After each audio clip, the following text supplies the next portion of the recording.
요한복음 1장 14절 말씀이 육신이 되어 우리 가운데 거하심에 우리가 그의 영광을 보니 아버지의 독생자의 영광이요 은혜와 진리가 충만하더라. 요한복음 3장 16절 하나님이 세상을 이처럼 사랑하사 독생자를 주셨으니 이를 그를 믿는 자마다 멸망하지 않고 영생을 얻게 하려 하심이라.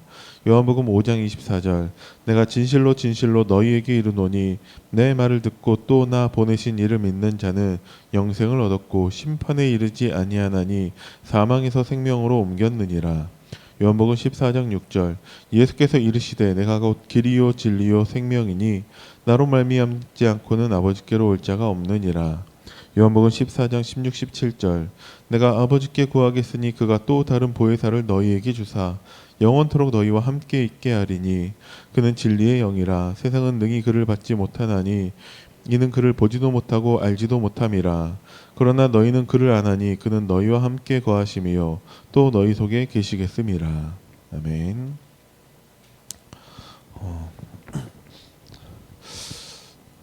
언약이 희미한 시대에서 사무엘은 하나님의 언약을 붙잡게 되었습니다. 한나가 하나님의 뜻을 깨닫고 한나가 사무엘에게 하나님의 언약을 전달하죠. 뿐만 아니라 어렸을 때 이미 부모 곁을 떠나서 언약궤 옆에 누웠던 사무엘은 언약을 붙잡을 수밖에 없는 그런 상황 속에 있게 되어지죠. 렘넌트들 다락방 할 때 간혹 그런 얘기를 하는데 아는데 참 말씀 붙잡는 것이 어렵다, 힘들다라고 말할 때가 종종 있습니다. 그때마다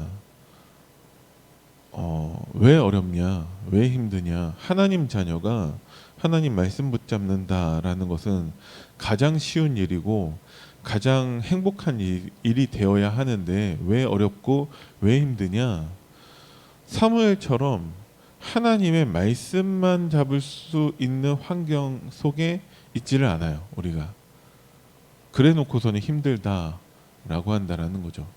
예를 들어서 신발에 그냥 신발이 아니라 스케이트를 신고 있다든지 아니면 이제 롤러 스케이트를 신고 있다든지 그 상태에서 막 달려가려고 하면은 그러니까 그 스케이트를 탈 수 있는 빙판이든지 그런 경우면은 더 빨리 갈 수도 있겠지만 그냥 맨 땅을 그냥 막 달려간다라고 한다면 뭐 못 가는 건 아니겠지만 힘들겠죠. 그럼 어떻게 해야 되냐? 그 스케이트를 벗고 맨발로라도 뛰어가면 편안하게 뛰어갈 수 있겠죠. 우리가 하나님 앞에 서지 않는다라는 거죠. 말씀을 붙잡지 않을 정말 그 세상 속에서의 나, 여러 가지 다른 것들 의지하는 나를 그냥 둔 상태에서 우리가 하나님 말씀 앞에 서려고 한다? 잘 안 돼요. 그래서 렘넌트들마다 하나님은 하나님의 말씀을 붙잡을 수밖에 없는 그 상황으로 하나님이 인도하고 계십니다. 요셉은 노예가 되었고요. 모세는 살인자가 돼서 도망치게 되었고 사무엘도 어렸을 때부터 혼자 있고 다윗도 혼자 있게 됩니다.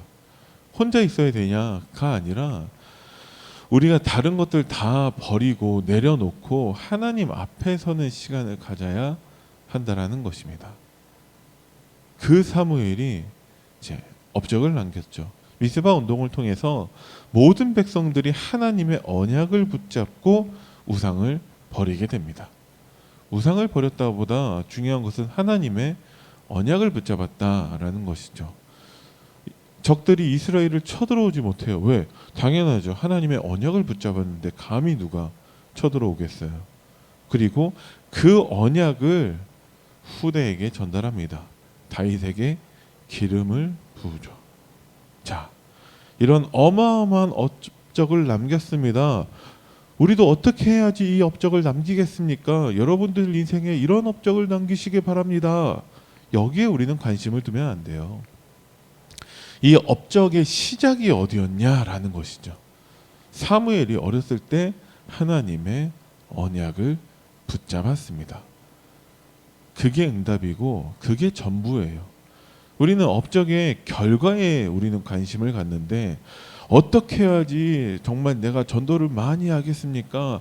어떻게 해야지 우리 교회가 부흥되겠습니까? 어떻게 해야지 우리가 이 복음으로 부여를 복음으로 뒤집겠습니까? 뭐 이런데 우리가 관심이 있지만 내가 어떻게 해야지 하나님 말씀을 붙잡느냐, 내가 어떻게 해야지 하나님 언약 앞에 서느냐, 여기에 별로 관심이 없다는 것이죠. 그래서 교회가 죽어가고 있는 것입니다. 교회마다 건물이 없어서가 아니고 부흥이 안 돼서가 아니고 교회 헌금이 없어서 문제가 아니에요. 뭐가 문제냐? 언약을 붙잡지 않는다라는 것입니다. 목사님이 막 교회가 부흥된다고 기뻐하시겠습니까? 언약 하나도 안 붙잡고 있는데. 교회 헌금이 막 나날이 늘어나고 있다 해서 기뻐하시겠습니까? 성도가 언약을 하나도 안 붙잡고 있는데. 근데 교회 성도가 별로 없고 헌금이 없다 할지라도 성도들이 언약을 붙잡고 있어. 그러면은 끝난 것이죠. 그래서 우리는 교회를 살려야 됩니다. 그래서 우리는 강단을 살려야 됩니다. 그렇게 해서 우리는 렘넌트를 살려야 됩니다. 방법이 무엇이냐? 내가 언약을 붙잡아야 한다라는 것이죠. 무슨 언약입니까? 하나님이 우리와 함께 하신다라는 것입니다. 어떻게 함께 하십니까?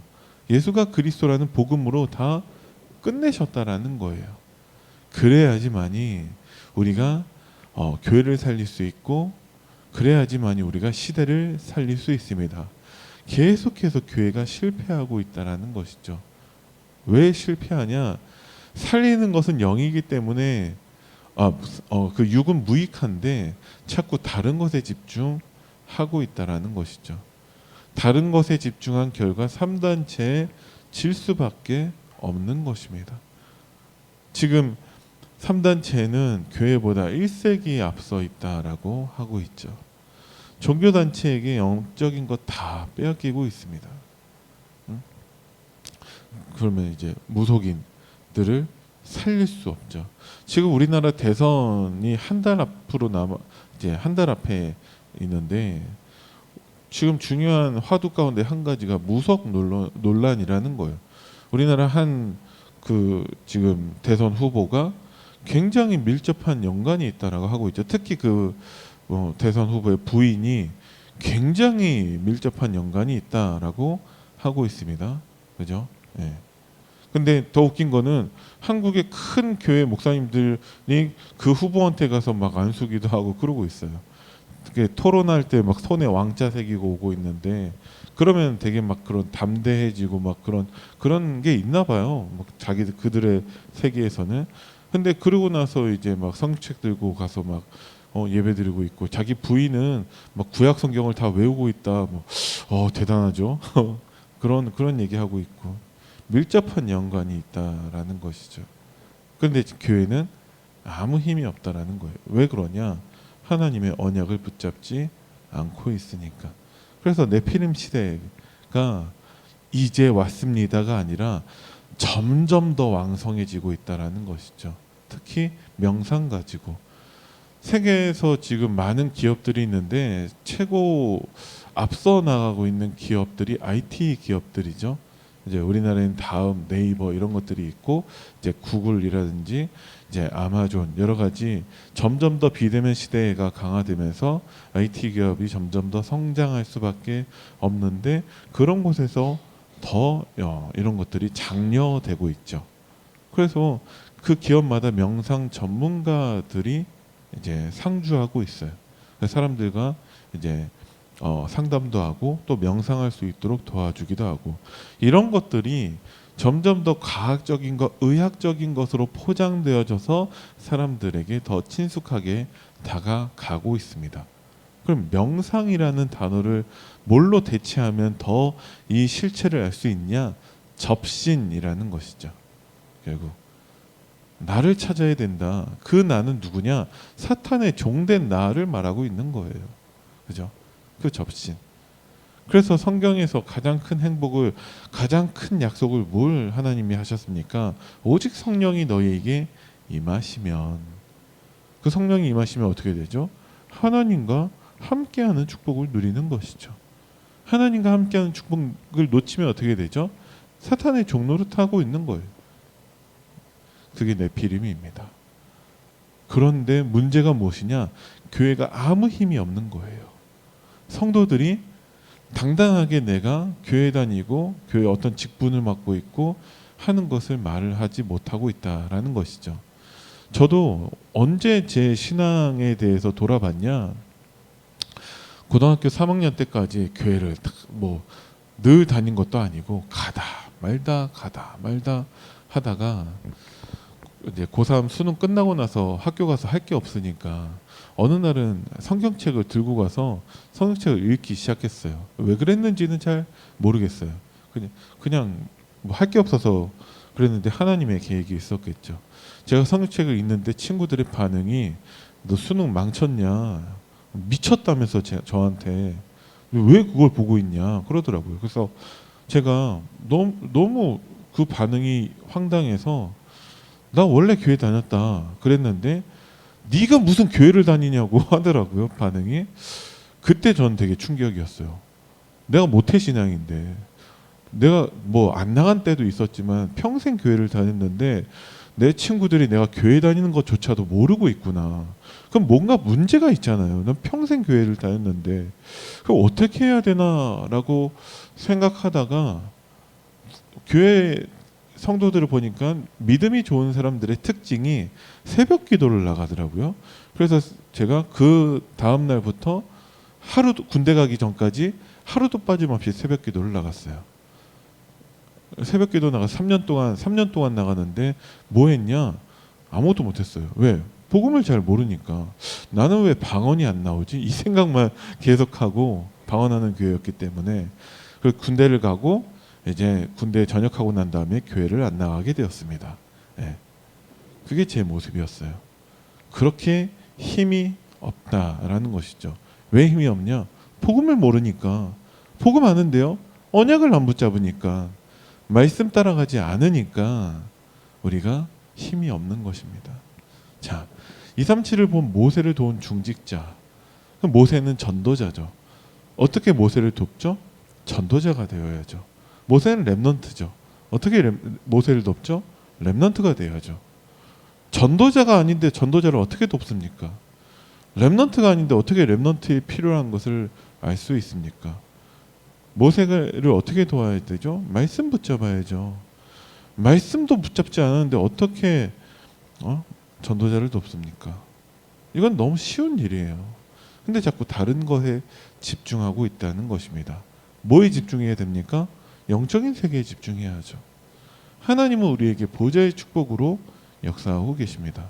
그래서 뭐 해야 되냐? 말씀 붙잡아야죠. 모세의 특징, 하나님의 언약 붙잡은 자라는 거예요. 그거 말고는 없어요. 모세가 훌륭한 사람이었습니다. 살인자였는데요. 도망자였는데요. 80세 노인 될 때까지 아무것도 못했는데요. 훌륭한 사람이 아니에요. 하나님의 말씀 붙잡은 자예요. 하나님 말씀 붙잡으면 어떤 일이 일어납니까? 하나님이 보좌의 축복으로 임하셔서 기적도 일어난다라는 것이죠.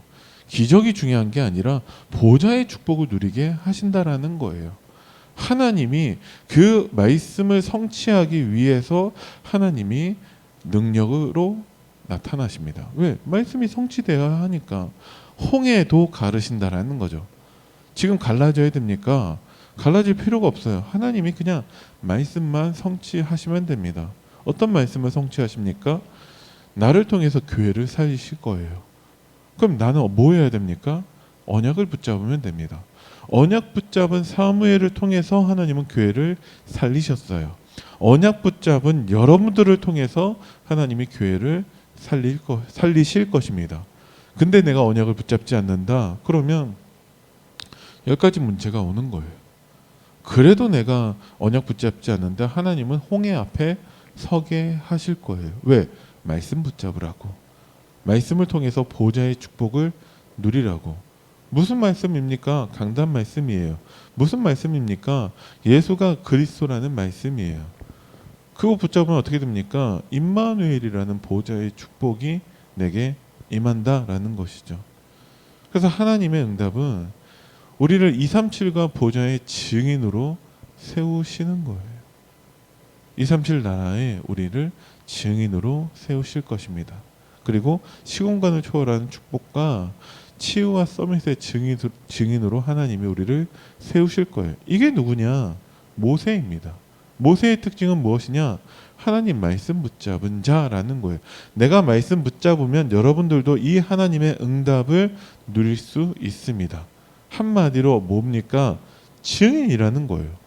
어떤 증인입니까? 말씀 성취의 증인이 된다는 것이죠. 왜? 하나님이 말씀을 1.1핵도 없어지지 않게 하시고 다 이루시는 분이시니까. 그 말씀 성취가 무엇입니까? 예수가 그리스도라는 것입니다. 그죠? 예수님은 모든 다 그 율법 하나님의 언약을 다 완성하신 분이기 때문에 내가 예수가 그리스도라는 복음을 붙잡으면 모든 말씀을 다 지킨 것과 똑같은 효과가 있고 모든 말씀을 다 성취를 본 증인이 되는 그 응답이 그 복음 안에 들어있다라는 것이죠. 그래서 이드로 장로는 누구입니까? 먼저 하나님의 언약을 가진 자, 그게 이드로 장로예요. 그래서 아무것도 없는 실패한 모세에게 자기 전 재산을 다 맡겼죠. 모세가 훌륭하고 뭔가 경제적인 감각이 있고 그래서가 아니라 하나님이 모세와 함께하는 것을 본 사람이라는 것이죠. 자, 그리고 오늘 하나님이 하신 일에 대해서 모세의 포럼을 듣습니다. 그것을 듣고 하나님이 하신 일을 이제 찬양하고 예배드리죠. 그게 이대로 장로입니다. 목회자와 소통하는 중직자라는 거예요. 그래서 여러분들이 복음 가진 여러분들에게서의 최고의 응답은 무엇이냐? 복음 가진 목회자와 소통할 수 있는 것입니다. 어제 동문전도학교에 갔다 왔는데 강사 목사님께서 하신 말씀이 제자인가 예배인가 교회 중심인가를 말씀하시면서 그럼 제자는 누구고 내가 참된 예배를 드리는 게 무엇이고 교회 중심이 무엇이냐, 물론 많은 말씀을 하셨어요. 그런데 한 가지, 그 가운데 한 가지는 무엇이냐, 목회자와 소통할 수 있는 중직자가 최고 응답이라고.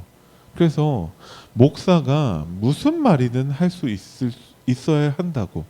사도 바울이 그 제자들 가운데 그 중직자된 그 제자들에게 정말 개인적인 것까지도 다 부탁하고 있어요. 뭐까지 얘기하냐? 내 숙소를 마련해 달라. 쉽게 얘기해서 사택 준비해라. 목사님이 한 장로님 부르셔서 장로님 뭐 예를 들어서 사택 뭐 지금 있으시잖아요. 더 넓은 데로 이사해야겠습니다. 라는 것을 얘기할 수 있어야 한다라는 거죠. 아, 목사님 또 언약 놓치시고 또 세상 물질적인 것 좋아하셔가지고 또 좋은 집에서 살려고 하시는구나. 벌써 끝난 것이죠. 소통이 안 되는 것이죠. 그죠? 네. 지금 좋은 집을 달라. 막 뭐 사례비 올려달라. 좋은 차 달라. 이런 얘기하는 게 아니잖아요. 사도 바울은 자기의 개인적인 것까지 얼마든지 말할 수 있을 만큼 소통되었다라는 거예요. 그래서 브리스길라 아굴라 부부는 내가 이 전도자를 위해서 우리의 생명까지도 내어놓겠다. 그래서 말씀이 통해야 되지만 실제로는 돈도 통할 수 있어야 한다는 것을 말씀을 하신 것이죠. 그 강사 목사님께서. 네. 왜 그러냐? 그래야 세계복음화 할 수 있다라는 거예요. 지금 당장 지금 돈 주세요라는 얘기가 아니잖아요. 소통할 수 있어야 한다는 것을 말씀드리고 있는 것입니다. 그죠? 그랬을 때 이드로 장로가 가장 중요한 조언을 하게 되죠. 그죠? 이제 100부장, 50부장, 10부장 그것을 조언했다라는 거예요. 시스템을. 그러면 이것은 무엇을 의미하냐? 이스라엘 백성들이 가나안 땅까지 가야 돼요. 교회가 되어졌죠. 그 교회가 가나안 땅 갈 수 있는 그 굴러가는 시스템을 조언했다라는 것입니다. 그럼 모세는 뭐만 하면 되냐? 말씀과 기도에만 전무하면 되고 나머지는 다 중직자가 담당했다라는 것이죠. 그래야지만이 교회 실패를 살릴 수 있는 것입니다. 자, 우리는 뭐 해야 되냐? 하나님의 언약 붙잡고 이제 기도하셔야 한다라는 거예요. 그래야지 목회자와 소통할 수 있습니다. 그래야지 영적 세계를 볼 수 있습니다. 그래야지 다른 것에 집중하지 않을 수 있다라는 것이죠. 여리고가 무너지기 전에 하나님은 6일 동안 말없이 그 언약에 따라 여리고를 돌게 하셨어요. 그 여리고 돌면서 아니 적들이 돌이라도 던지면 어떻게 하지? 그 걱정하고 있었을까요? 우리가 돌고 있는데 이 여리고 사람들이 갑자기 막 우리 성문을 열고 나와서 우리를 공격하면 어떻게 되지? 이 걱정하고 있었을까요?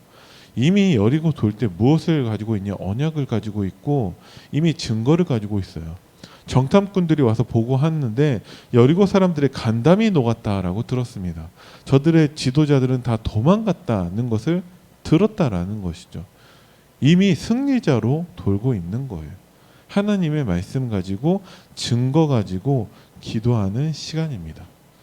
다니엘이 기도했는데 20일이 넘도록 하나님의 응답이 오지 않아요. 근데 천사장이 와서 얘기하는 것을 들어보니까 네가 기도하는 즉시 하나님이 나를 보냈는데 사탄이 방해하고 있다라는 것이죠. 그래서 다니엘은 뭐 했냐? 아니 왜 응답을 안 주십니까? 낙심하고 하나님 원망하고 한 게 아니라 응답될 때까지 기도했다라는 것이죠. 여러분들이 교회를 살리는 주역이 되게 해달라고 기도하시기 바랍니다. 언제까지 기도하냐? 응답될 때까지 기도하시기 바랍니다. 감난산에서 예수님은 제자들을 불러서 40일 동안 집중하게 하셨다라는 것이죠. 그 집중 이후에 무슨 일이 일어나냐? 전 성도가 함께 모여서 언약 붙잡고 기도하는 일이 일어났어요. 10일 동안 기도하고 난 다음에 약속한 성령이 드디어 임하게 되어집니다. 그리고 나서 사도행전적인 그 전도 운동이 시작되어지죠. 그래서 여러분들이 지금 하나님의 언약 붙잡고 영적인 세계를 누리는 저 시간표라는 것입니다. 하나님의 말씀 붙잡고 기도할 때 사무엘처럼 교회를 살리게 된다라는 거예요. 그럼 문제가 없어집니까? 언약 붙잡은 사무엘 그 이후에 일어난 일이 언약궤를 빼앗긴 것입니다. 문제는 계속 있어요. 그런데 언약 붙잡고 있으면 문제되지 않습니다. 언약궤는 돌아오게 돼 있어요. 그죠? 미스바 운동을 통해서 모든 성도가 하나님의 언약을 붙잡게 됩니다. 그래서 지금 여러분들이 237을 본 모세를 돕고자 한다면 237을 본 담임 목사님을 돕고자 한다면 여러분들이 지금 하나님의 언약을 붙잡으셔야 됩니다. 강단 말씀 가지고 매일 5분 깊은 묵상 속으로 들어가시기 바랍니다. 하나님, 왜 교회를 살린 사무엘이라는 말씀을 주셨습니까? 그러면 이 말씀 가지고 나에게 무엇을 원하십니까? 하나님, 그러면 교회를 살리기 위해 나는 어떻게 해야 됩니까? 여러분들이 하나님께 질문해 보시기 바랍니다. 답은 이미 강단을 통해서 하나님이 말씀해 주셨어요. 그 말씀을 나의 언약으로 붙잡는 여러분들 되기를 예수 이름으로 축원드립니다. 기도하겠습니다. 살아계신 하나님 은혜를 감사드립니다. 237 나라를 본 모세를 도운 이두로 장로처럼 우리 안두교회 모든 중직자들, 성도들, 렘넌트들이 우리 담임 목사님을 돕는 언약 가진 중직자가 되게 하시고 언약 가진 성도가 되게 하시고 언약 가진 렘넌트가 되게 하옵소서. 감사를 드리며 우리 주 예수 그리스도 이름으로 기도드립니다. 아멘. 하늘에 계신 우리 아버지여, 이름이 거룩히 여김을 받으시오며 나라의 임하옵시며 뜻이 하늘에서 이루어진 것 같이 땅에서도 이루어지이다. 오늘날 우리에게 일용할 양식을 주옵시고 우리가 우리에게 죄 지은 자를 사하여 준 것 같이 우리 죄를 사하여 주옵시고 우리를 시험에 들게 하지 마옵시며 다만 악에서 구하옵소서. 나라와 권세와 영광이 아버지께 영원히 있사옵나이다. 아멘.